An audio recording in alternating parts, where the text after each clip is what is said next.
चौथं example, fourth example, 361.32 divided by 5.8. Okay, तर आता इतर एक्झाम्पल्स पेक्षा हे एक्झाम्पल थोडंसं वेगळं आहे, कारण या एक्झाम्पल मध्ये डेसिमल पॉइंट्स आहेत, डेसिमल पार्ट आहे डिव्हिडंड मध्ये आणि डिवायझर मध्ये सुद्धा. तर ज्या डिवायझर मध्ये डेसिमल पार्ट असतो, ऍक्च्युली डिव्हिडंड मध्ये डेसिमल पार्ट असेल तर काही फरक पडत नाही, पण डिवायझर मध्ये जर डेसिमल पार्ट असेल तर मग काय करायचं? अशा वेळेला सुरुवातीलाच काय करायचं, नॉर्मली डिव्हिजन मध्ये आपण कसं लिहितो, 361.32 डिवायडेड बाय 5.8. 361.32 डिवायडेड बाय 5.8 या पद्धतीने लिहितो. न्यूमरेटर हा 361.32 आहे म्हणजे डिव्हिडंड आहे आणि डिनॉमिनेटर 5.8 म्हणजे डिवायझर आहे. सगळ्यात पहिले आपल्याला काय करायचं आहे, हा जो डिवायझर आहे 5.8 त्याला होल नंबर मध्ये कन्व्हर्ट करायचं आहे. कसं करणार? एक डेसिमल पॉइंट आहे म्हणजे डिनॉमिनेटर आणि न्यूमरेटर दोघांनाही पण तुम्ही 10 नी मल्टिप्लाय करा. 10/10 10/10 म्हणजे 1, म्हणजे तसा फरक काहीच पडत नाही, पण या 10 नी गुणल्यामुळे मल्टिप्लाय केल्यामुळे डिवायझर हा होल नंबर मध्ये कन्व्हर्ट होणार. ठीक आहे, तर मग आता काय होणार, 361.32 ला 10 नी मल्टिप्लाय जर केलं तर हा डेसिमल पॉइंट जो आहे तो एका प्लेसनी राईट कडे येणार. म्हणजे काय होणार आहे, 361.3.2. ठीक आहे, म्हणजे 3613.2 हा होणार न्यूमरेटर म्हणजे डिव्हिडंड आणि 5.8 मल्टिप्लाइड बाय 10 म्हणजे 58 आणि जे आपल्याला हवं होतं. डिवायझर जर का डेसिमल नंबरच्या फॉर्म मध्ये असेल तर सगळ्यात पहिले त्याला सुटेबल मल्टिपलनी मल्टिप्लाय करून होल नंबर मध्ये कन्व्हर्ट करा. ठीक आहे, तर आता या आहेत आपल्या नवीन व्हॅल्यूज. डिव्हिडंड आहे 3613.2 आणि डिवायझर आहे 58. त्याला आपल्या ध्वजांक डिव्हिजनच्या पद्धतीने लिहून घ्या. 3613.2 आणि 58 कसा लिहिणार आपण? लेफ्ट डिजिट जो आहे टेन्स प्लेस डिजिट तो करणार आपण ऍक्च्युअल डिवायझर आणि राईट डिजिट जो आहे त्याला करणार आपण फ्लॅग. तर याच पद्धतीने इथे लिहून घ्या.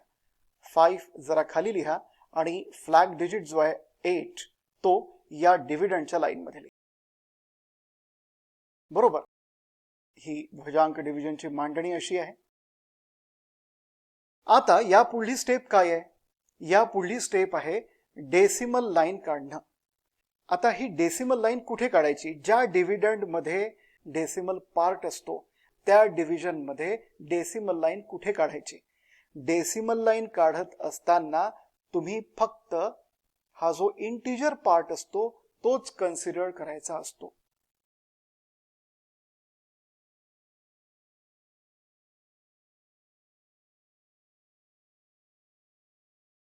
बरोबर आहे, 3613 हा डिव्हिडंड मधला आहे इंटिजर पार्ट आणि जो 2 आहे तो आहे डेसिमल पार्ट. तर डेसिमल लाईन काढत असताना तुम्हाला कन्सिडर करायचं आहे फक्त इंटिजर पार्ट. बरोबर आहे, तर आता डेसिमल लाईन काढूया आपण. किती डिजिट्स आहेत फ्लॅग मध्ये? एकूण एकच डिजिट आहे, म्हणजे या डिव्हिडंड मधल्या इंटिजर पार्ट मध्ये राईट साइड कडनं एक डिजिट काउंट करा, कारण एकच डिजिट आहे फ्लॅग मध्ये, आणि त्यानंतर तो डिजिट सोडून एक डेसिमल लाईन काढा. येस, अशी डेसिमल लाईन काढायची असते जो डिव्हिडंड डेसिमल नंबर असतो. बरोबर आहे. आता ऍक्च्युअल डिव्हिजनला सुरुवात करूया आपण. स्टेप नंबर 1 काय आहे? स्टेप नंबर 1 लेफ्ट साइड कडनं हे डिव्हिजन सुरू करतो आपण. लेफ्ट मोस्ट डिजिट काय आहे? 3 आहे. 5 पेक्षा हा 3 छोटा आहे, लहान आहे, त्यामुळे जो पुढला डिजिट आहे 6 तो याला जॉईन करा. आता कुठला नंबर आहे? 36. या 36 ला तुम्ही 5 नी डिवाइड करा. 5 7 जा 35 म्हणजे कोशंट काय आहे? 7 आहे आणि रिमाइंडर काय आहे? 1 आहे. 36 - 35 रिमाइंडर इज 1. तर 36 च्या खाली कोशंट 7 लिहा आणि हा जो रिमाइंडर आहे 1 तो ऍज अ प्रिफिक्स म्हणून लिहा पुढल्या डिजिटला जो 1 आहे. कॉशंट 7 लिहा 36 च्या खाली आणि रिमाइंडर 1 जो आहे तो पुढल्या डिजिटला प्रिफिक्स म्हणून लिहा. काय आहे पुढला डिजिट? 36 नंतर काय आहे? 1. हा आहे पुढला डिजिट आणि या 1 ला रिमाइंडर प्रिफिक्स म्हणून लिहा. आता याला वाचायचं कसं? 11. कसं वाचणार? 11. आता हा जो 11 आहे हा आहे ग्रॉस डिव्हिडंड. पुढल्या स्टेप मधला ग्रॉस डिव्हिडंड आहे हा. स्टेप नंबर 2 मध्ये 11 ग्रॉस डिव्हिडंड 11. आता आपल्याला माहिती आहे की या 11 ला म्हणजे ग्रॉस डिव्हिडंडला तुम्ही डायरेक्टली या ऍक्च्युअल डिवायझर 5 ने डिवाइड करू शकत नाही. त्यासाठी आपल्याला कॅल्क्युलेट करावा लागतो नेट डिव्हिडंड. कसा कॅल्क्युलेट करतो? या ग्रॉस डिव्हिडंड मधून फ्लॅग डिजिट आणि कॉशन डिजिट यांचा प्रॉडक्ट आपण सबट्रॅक्ट करतो. ठीक आहे.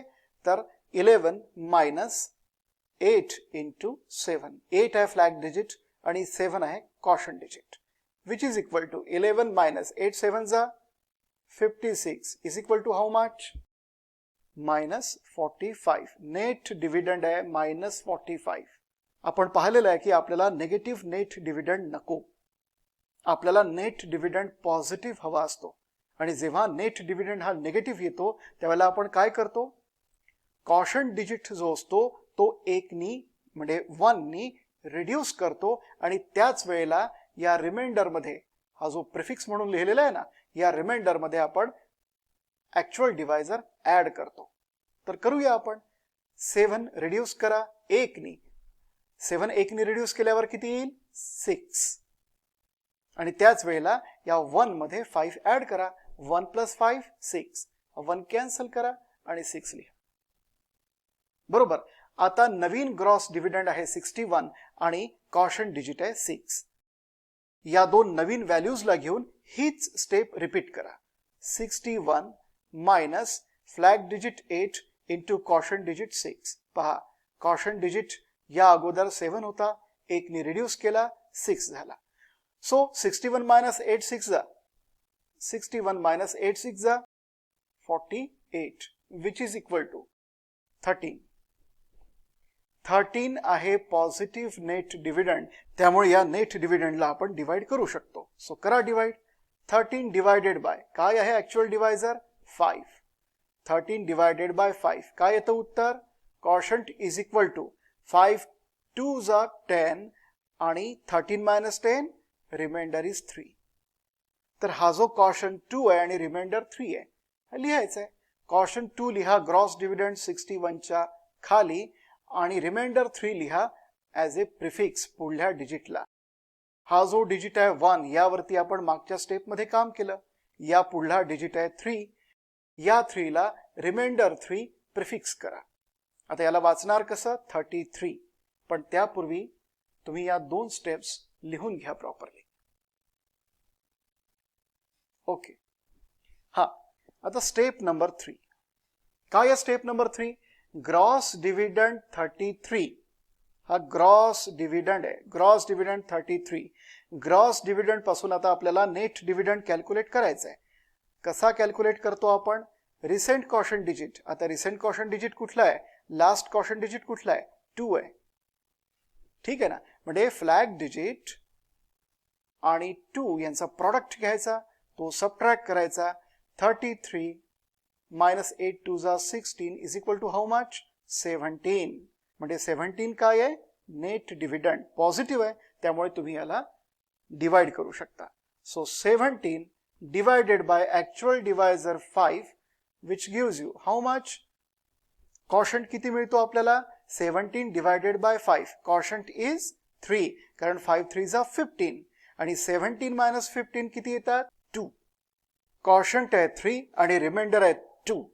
तर कॉशंट 3 लिहायचा 33 च्या खाली आणि रिमाइंडर 2 लिहायचा पुढल्या डिजिटला प्रिफिक्स म्हणून लिहायचा. रिमाइंडर ऍज ए प्रिफिक्स लिहायचा पुढल्या डिजिटला आणि जो कॉशंट 3 आहे तो 33 खाली लिहायचा. बरोबर. आता फोर्थ स्टेप 22 काय आहे? Gross dividend. 22 आहे ग्रॉस डिव्हिडंड. या ग्रॉस डिव्हिडंड पासून आता आपण नेट डिव्हिडंड कॅल्क्युलेट करायचा आहे. कसा कॅल्क्युलेट करणार? पुन्हा 22 मायनस म्हणजे gross dividend minus recent caution digit आता किती आहे 3 आहे. लास्ट कॉशन डिजिट कुठला आहे 3 आहे. म्हणजे फ्लॅग डिजिट आणि लास्ट कॉशन डिजिट 3 यांचा प्रॉडक्ट तुम्ही सबट्रॅक्ट करा. 8 multiplied by 3 which is equal to 22 minus 8 3 जा 24 which is equal to -2. Net dividend आहे -2 म्हणजे निगेटिव्ह डिजिट. पुन्हा आपल्याला लास्ट कॉशन डिजिट रिड्यूस करावा लागणार आहे बरोबर, कारण नेट डिव्हिडंड -2 आलेला आहे, निगेटिव्ह 2 आलेला आहे.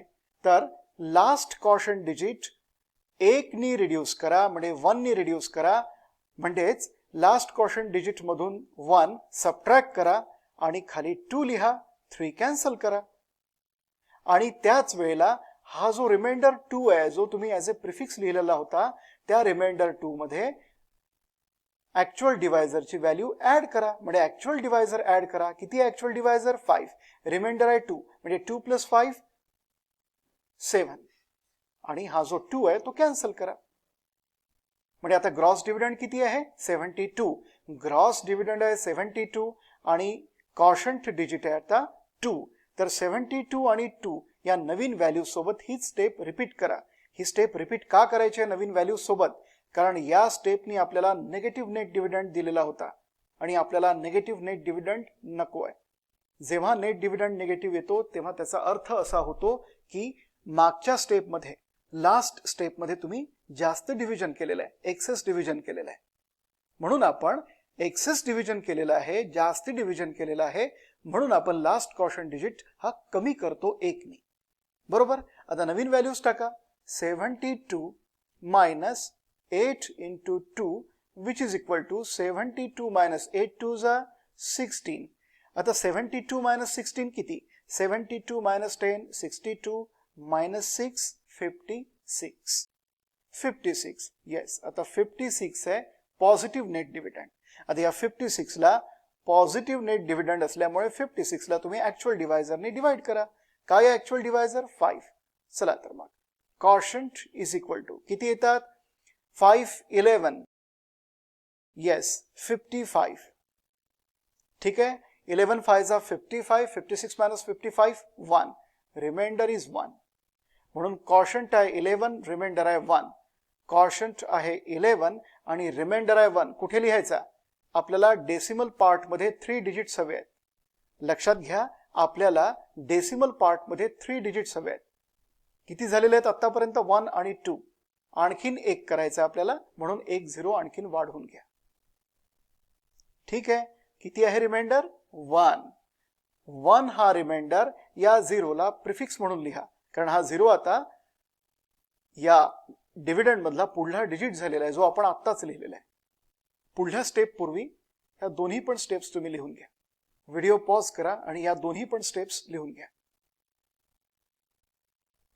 ओके फिफ्थ स्टेप मध्ये ग्रॉस डिव्हिडंड 10 मायनस ग्रॉस डिव्हिडंडला आपण डायरेक्ट डिवाइड करतो का नाही, त्यासाठी आपण नेट डिव्हिडंड कॅल्क्युलेट करतो.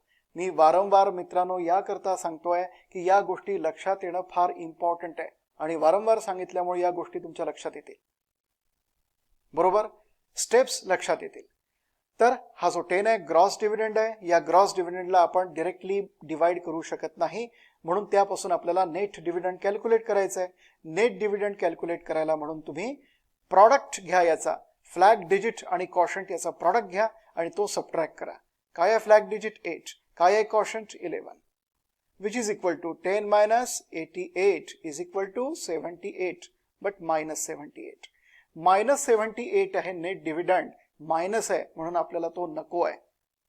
एक्सेस डिव्हिजन झालेला आहे म्हणून तो मायनस आलेला आहे.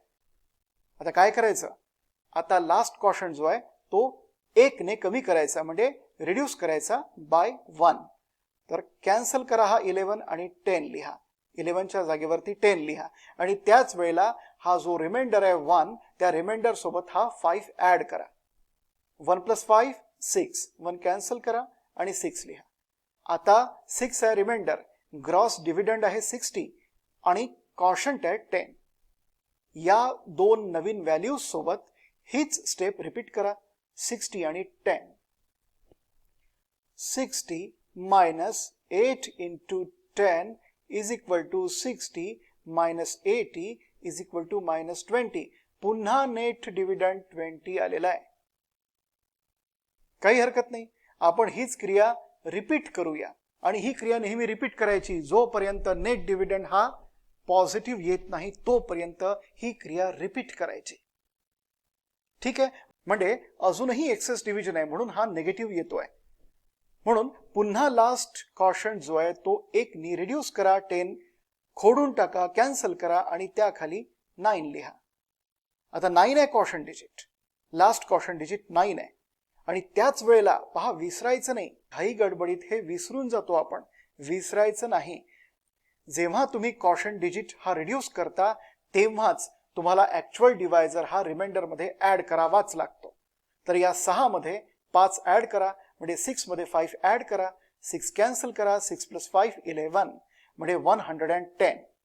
110 आहे नवीन ग्रॉस डिव्हिडंड आणि लास्ट कॉशंट डिजिट आहे 9. तर 110 आणि 9 ह्या दोन नवीन व्हॅल्यूज. ग्रॉस डिव्हिडंड आहे 110, flag digit 8 into last quotient digit आता 9. सुरुवातीला 11 होता, त्यांनी आपल्याला नेट डिव्हिडंड मायनस मध्ये दिला म्हणजे निगेटिव्ह दिला. आपण त्याला रिड्यूस केलं, 10 लिहिलं, तरी सुद्धा त्यांनी मायनस नेट डिव्हिडंड दिला. पुन्हा आपण या 10 ला रिड्यूस केलं, आता 9 आहे. आता पाहूया, 110 मायनस 8 9 जा 72 is equal to how much? 72. 28 + 10 38. 38 आहे नेट डिव्हिडंड. मात्र या वेळेला हा पॉझिटिव्ह आहे, या वेळेला हा पॉझिटिव्ह आहे. म्हणून आता या 38 ला तुम्ही डिवाइड करा ऍक्च्युअल डिवायझर 5 नी. किती येतो कोशंट? 5 7 जा 35 आणि रिमाइंडर किती आहे? 38 मायनस 35 रिमाइंडर आहे 3. Sir quotient 7 reminder 3.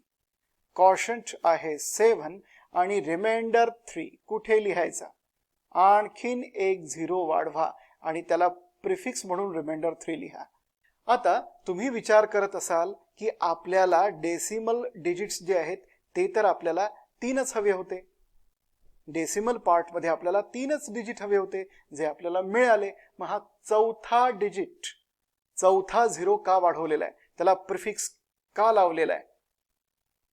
तर लक्षात घ्या, हा जो तिसरा जो डिजिट आहे डेसिमल पार्ट मधला, याची व्हॅल्यू आपल्याला कन्फर्म करायची आहे. हा करेक्ट आहे की नाही हे कन्फर्म करायचं आपल्याला. मग आपण हे कन्फर्म कसं करणार की हा जो ग्रॉस डिव्हिडंड 30 आहे, आता 3 रिमाइंडर आहे तो प्रिफिक्स म्हणून आपण लिहिला.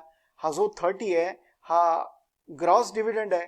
या ग्रॉस डिव्हिडंड पासून आपण कॅल्क्युलेट करणार नेट डिव्हिडंड आणि जर का तो पॉझिटिव्ह आला तर याची व्हॅल्यू 7 आहे आणि जर का तो निगेटिव्ह आला तर या 7 ला आपल्याला रिड्यूस करावं लागेल. पुन्हा एकदा सांगतो, या ग्रॉस डिव्हिडंड पासून आपल्याला नेट डिव्हिडंड कॅल्क्युलेट करायचा आहे. तो नेट डिव्हिडंड जर का पॉझिटिव्ह असेल त्याचा अर्थ असा होतो की ही जी 7 ही जी व्हॅल्यू आहे, थर्ड जो डिजिट आहे डेसिमल पार्ट मधला, त्याची जी व्हॅल्यू आहे ही 7 ही करेक्ट व्हॅल्यू आहे. आणि जर का तो निगेटिव्ह आला नेट डिव्हिडंड तर त्याचा अर्थ असा ही करेक्ट व्हॅल्यू नाही आहे, याला आपल्याला रिड्यूस करावा लागेल. म्हणजे this digit is not adjusted to its correct value. आणि मित्रांनो, म्हणून ही प्रोसेस आवश्यक आहे. हा डिजिट, तिसरा डिजिट कन्फर्म करण्यासाठी म्हणून आपण हे करतोय. जनरलाइज करायचं झालं तर असं आपल्याला म्हणता येईल, जो डिजिट लिहून आपल्याला थांबायचा आहे त्या पुढला जो ग्रॉस डिव्हिडंड आहे त्यापासून तुम्ही नेट डिव्हिडंड कॅल्क्युलेट करा पॉझिटिव्ह येईपर्यंत. जेव्हा तो पॉझिटिव्ह येईल तेव्हा तुम्ही कन्फर्म करा की त्या डिजिटची जी व्हॅल्यू आहे, लास्ट कॉशंट डिजिटची व्हॅल्यू, त्याची करेक्ट व्हॅल्यू ही कन्फर्म आहे. ओके, तर हे समजून घ्या नीट.